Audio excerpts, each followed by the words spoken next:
இயேசுவின் நாமத்தில் அன்பின் வாழ்த்துக்கள்.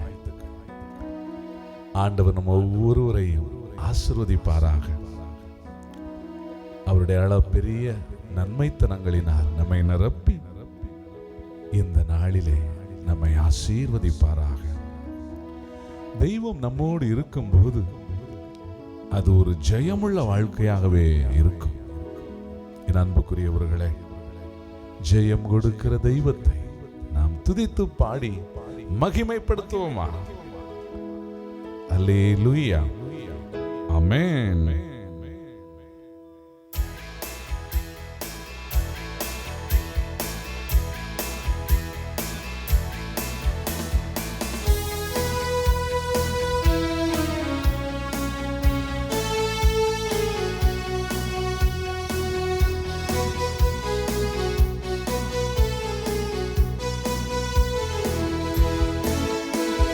ஜெயம் கொடுக்கும் தேவனுக்கு கோடி கோடி ஸ்தோத்திரம்.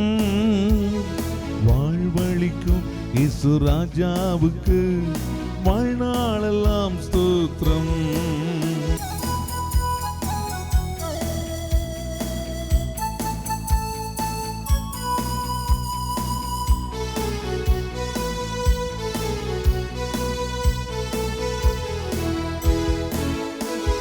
நீதியின் கரத்தினால் தாங்கி நடத்துவார். நீதியின் கரத்தினால் தாங்கி நடத்துவார். கர்த்தரே என் பலன், எதற்கும் அஞ்சிடே. கர்த்தரே என் பலன், எதற்கும் அஞ்சிடே. ஜெயம் கொடுக்கும் தேவனுக்கு கோடி கோடி ஸ்தோத்திரம். வாழ்வழிக்கும் இயேசு ராஜாவுக்கு வாழ்நாளெல்லாம் ஸ்தோத்திரம்.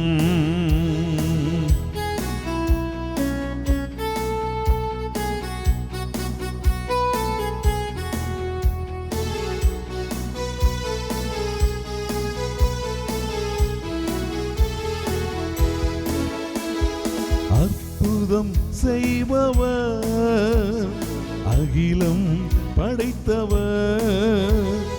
அற்புதம் செய்பவர், அகிலம் படைத்தவர். யுத்தத்தில் வல்லவர், மீட்பர் ஜெயிக்கிறார். யுத்தத்தில் வல்லவர், மீட்பர் ஜெயிக்கிறார். ஜெயம் கொடுக்கும் தேவனுக்கு கோடி கோடி ஸ்தோத்திரம். வாழ்வழிக்கும் இயேசு ராஜாவுக்கு வாழ்நாளெல்லாம் ஸ்தோத்திரம்.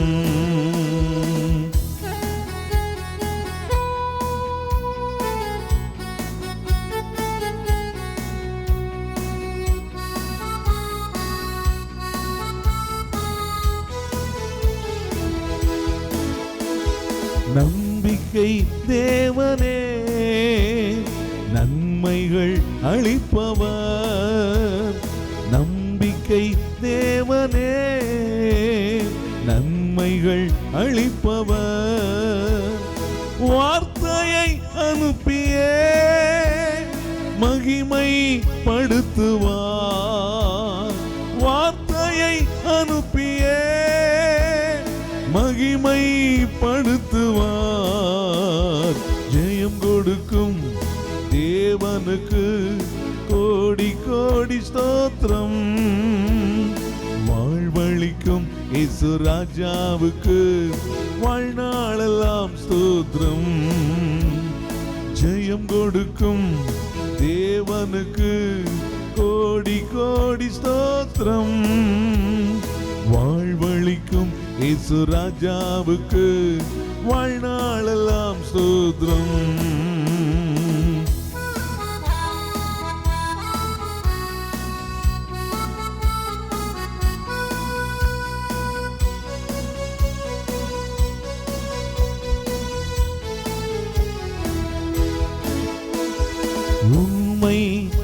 தேவனே உருக்கம் நிறைந்தவர், உண்மை தேவனே உருக்கம் நிறைந்தவர், என்னையும் காப்பவர் உறங்குவதே இல்லை, என்னையும் காப்பவர் உறங்குவதே இல்லை. ஜெயம் கொடுக்கும் தேவனுக்கு கோடி கோடி ஸ்தோத்திரம், வாழ்வழிக்கும் இயேசு ராஜாவுக்கு வாழ்நாளெல்லாம் ஸ்தோத்திரம். ஜெயம் கொடுக்கும் தேவனுக்கு கோடி கோடி ஸ்தோத்திரம், வாழ்வழிக்கும் இயேசு ராஜாவுக்கு வாழ்நாளெல்லாம் ஸ்தோத்திரம். ஹல்லேலூயா, ஹல்லேலூயா, praise the Lord, thank you Jesus, hallelujah.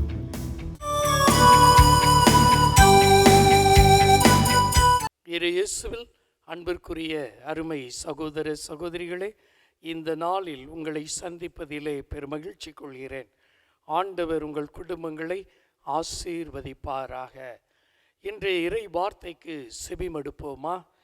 இன்று மார்க்கு நற்செய்தி 11வது அதிகாரம் 11 முதல் உள்ள இறை வசனங்களை வாசிக்கின்றோம். இயேசு எருசலேமுக்கு சென்று கோவிலில் நுழைந்தார். அவர் அனைத்தையும் சுற்றி பார்த்துவிட்டு ஏற்கனவே மாலை வேலையாகிவிட்டதால் 12 பெத்தானியாவுக்கு புறப்பட்டு சென்றார். மறுநாள் பெத்தானியாவை விட்டு அவர்கள் திரும்பிய பொழுது இயேசுவுக்கு பசி உண்டாயிற்று. இவை அடர்ந்த ஓர் அத்திமரத்தை அவர் தொலைவிலிருந்து கண்டு அதில் ஏதாவது கிடைக்குமா என்று அதன் அருகில் சென்றபோது இலைகளை தவிர வேறு எதையும் அவர் காணவில்லை. ஏனெனில் அது அத்திப்பழ காலம் இல்லை. அவர் அதை பார்த்து, இனி உன் கனியை யாரும் உண்ணவே கூடாது என்றார். அவருடைய சீடர்கள் இதை கேட்டுக்கொண்டிருந்தார்கள். அவர்கள் எருசலேமுக்கு வந்தார்கள். கோவிலுக்குள் சென்றதும் இயேசு அங்கு விற்பவர்களையும் வாங்குபவர்களையும் வெளியே துரத்தத் தொடங்கினார். நாணயம் மாற்றுவோரின் மேசைகளையும் புறா விற்பவர்களின் இருக்கைகளையும் கவிழ்த்து போட்டார். கோவில் வழியாக எந்த பொருளையும் எடுத்து செல்ல அவர் விடவில்லை. என் இல்லம் மக்களினங்கள் அனைத்திற்கும் உரிய இறை வேண்டலின் வீடு என அழைக்கப்படும் என்று மறைநூலில் எழுதியுள்ளது என்று அவர்களுக்கு கற்பித்தார்.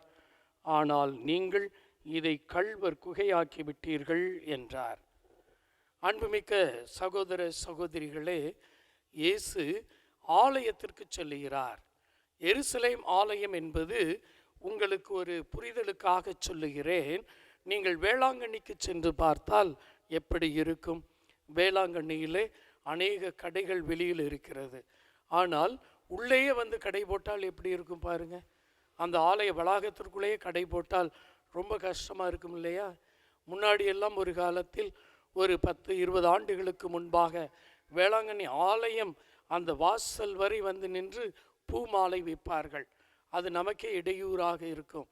பிடிங்க என்று விற்பார்கள். பிறகு சற்று வெளியில் நிறுத்தப்பட்டார்கள். இப்பொழுது வெகு தொலைவிற்கு சென்று அமர்ந்திருக்கிறார்கள். அன்பார்ந்தவர்களே, இதே போன்ற ஒரு நிலைமை அங்கே எருசலேம் ஆலயத்தில் இருக்கிறது. எல்லா மக்களும் எருசலேம் ஆலயத்திற்கு கண்டிப்பாக வர வேண்டும், வருகிறார்கள். அங்கே வியாபாரம் செய்கிறவர்கள் ஆலய வளாகத்திற்குள் வந்து விடுகிறார்கள். அங்கே வந்து வியாபாரம் செய்கின்ற பொழுது எப்படி இருக்கும்? ஒரே சந்தைக்கடை, மார்க்கெட் மாதிரி இருக்கும். அங்கே உள்ளே அவர்கள் சந்தடி செய்து கொண்டிருக்கிறார்கள். ஆலயத்தின் உள்ளே பொருட்களை எடுத்து செல்கிறார்கள். அப்படின்னா அதை ஒரு பாதை போன்று மாற்றுகிறார்கள். இதை பார்க்கின்ற பொழுது இயேசுவால் தாங்க முடியவில்லை. எத்தனை மக்கள் இந்த ஆலயத்திலே வந்து ஜெபிக்கிறார்கள், எத்தனை மக்கள் இந்த ஆலயத்திலே வந்து தங்களுடைய கண்ணீரை எடுத்துரைக்கிறார்கள். அன்பார்ந்தவர்களே, அன்னா என்பவர் இந்த ஆலயத்தில்தான் அவர் முழங்காலில் இருந்து கண்ணீர் விட்ட பொழுது ஆண்டவர் அவருக்கு குழந்தை பாக்கியத்தை கொடுக்கிறார். எத்தனை பேருடைய கண்ணீர் துடைக்கப்படும் இடம் ஒரு ஆலயம். அந்த ஆலயத்திலே அதற்குரிய மரியாதையோடு நடக்க வேண்டும் என்பது இயேசுவின் செய்தி. இன்று நாமும் நம்முடைய ஆலயங்களில், ஜெப இல்லங்களில் எப்படி நடந்து கொள்கிறோம் என்பதை ஆராய்ந்து பாருங்கள். இன்று நம்முடைய ஜெப இல்லங்களிலே நாம் எப்படி இருக்க வேண்டும், நம்முடைய ஆலயங்களில் நாம் எப்படி நடந்து கொள்ள வேண்டும், ஆண்டவருடைய பிரசன்னம் இருப்பதை உணர வேண்டும். அன்பு மக்களே, அதை உணராமல் ஏனோ தானோ என்று நடந்தால் அது கடவுளுக்கு அருவருப்பை தருகிறது, கடவுளுக்கு வெறுப்பை, எரிச்சலை தருகிறது. அதனால்தான் இயேசு அனைவரையும் விரட்டி அடிக்கிறார். அந்த இடத்துல இருந்து ஓடிப்போங்கள், ஓடிப்போங்கள்.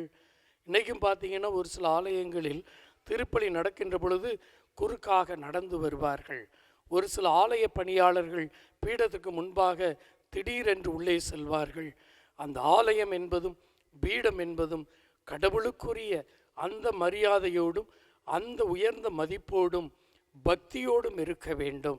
அந்த இடத்தை ஏனோ தானோ என்று யதார்த்த போக்கோடு அணுகக்கூடாது. ஆலயத்திற்குள் நாம் சென்று நம்முடைய வழிபாடுகளில் பொறுப்போடு நடந்து கொள்ள வேண்டும்.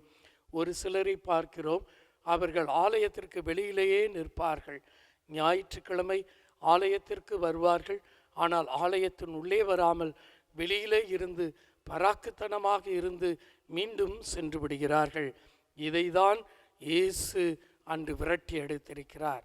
இந்த ஏனோதானோ என்ற மனநிலையைத்தான் இயேசு அன்று விரட்டி ஒதுக்குகிறார் என்பதை மனதில் கொண்டு நம்முடைய ஆலயங்களில் பக்தியாக இருப்போம்.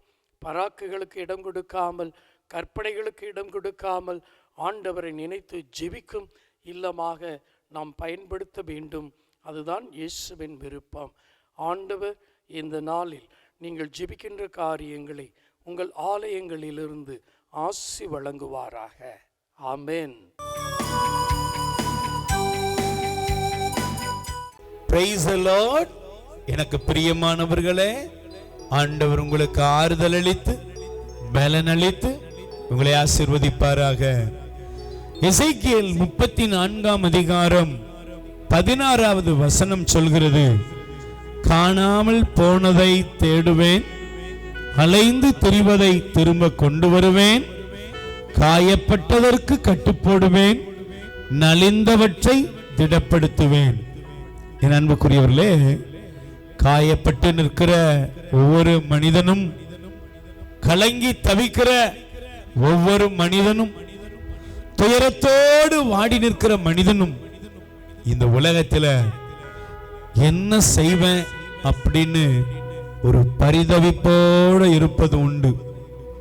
ஒருவேளை நீங்க இன்னைக்கு இந்த உலகத்தில் மனக்காயத்தோடு இருக்கலாம், மன சஞ்சலத்தோடு இருக்கலாம், சோகங்கள் நிரம்பி வேதனைகள் நிரம்பி ஒரு கலங்கி தவிக்கிற நிலையில் இருக்கலாம்.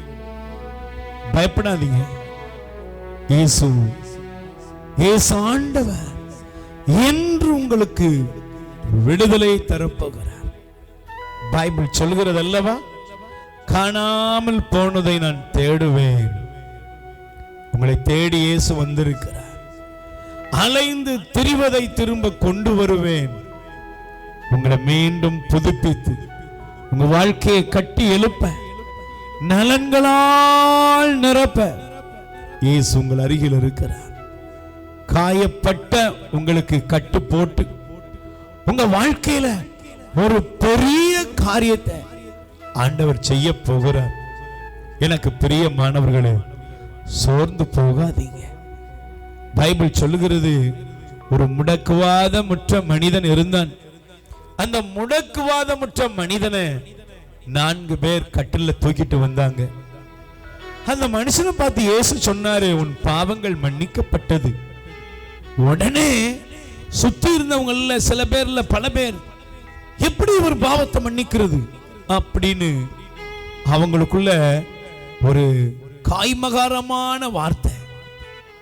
இன்னைக்கு நீங்க நல்லா இருக்கணும், ஆசீர்வாதமா இருக்கணும் ஆண்டவர் விரும்பினாலும் கூட, சுத்தி இருக்கிறவங்க சில நேரங்கள்ல எப்படி இவங்க ஆசீர்வாதமா இருப்பாங்க அப்படின்னு உங்களை பத்தி ஒரு நெகட்டிவான சிந்தனையோட இருப்பாங்க. காயப்படுத்துறவங்க இருக்கலாம். ஆனா ஆண்டவர் சொல்றாரு, பயப்படாத, காயத்தெல்லாம் நான் குணப்படுத்த போறேன், உன் வேதனையெல்லாம் நான் மாற்ற போறேன், உன் துக்கத்தெல்லாம் நான் மாற்ற போறேன். இன்னைக்கு அற்புதம் நடக்குது. இந்த மனுஷனை பார்த்து ஆண்டவர் சொன்னாரு, உன் பாவங்கள் மன்னிக்கப்பட்டது, கட்டில எடுத்துட்டு நடந்து போ. அவன் நடந்தான். சுத்தி இருந்தவங்க எல்லாம் ஆச்சரியப்பட்டாங்க. காயமெல்லாம் நீங்கியது, துயரமெல்லாம் மாறியது. இன்னைக்கு உங்க துயரத்தை ஆண்டவர் மாற்றுகிறார். ஆண்டவரே, என் துயரம் மாறணும் அப்படின்னு ஜெபித்துக் கொண்டிருக்கிற இவர்களுக்கு இப்பொழுது ஒரு அற்புதம் நடக்கட்டும். அற்புதம் நடப்பதாக, அதிசயம் நடப்பதாக, எல்லா மன காயங்களையும் குணப்படுத்தி ஆசீர்வதி. இயேசுவின் நாமத்தில் பிதாவே, ஆமென். பிரியமானவர்களே, ஆண்டவர் உங்களை சுகப்படுத்துகிறார். என் அன்புக்குரியவர்களே, காணாமல் போனதை தேடுவேன், அலைந்து திரிவதை திரும்ப கொண்டு வருவேன், காயப்பட்டதற்கு கட்டு போடுவேன், நலிந்தவற்றை திடப்படுத்துவேன் என்று எசேக்கியேல் 34:16 சொன்ன தேவன் உங்களை ஆசீர்வதிப்பார். God bless you. மரியே வாழ்க.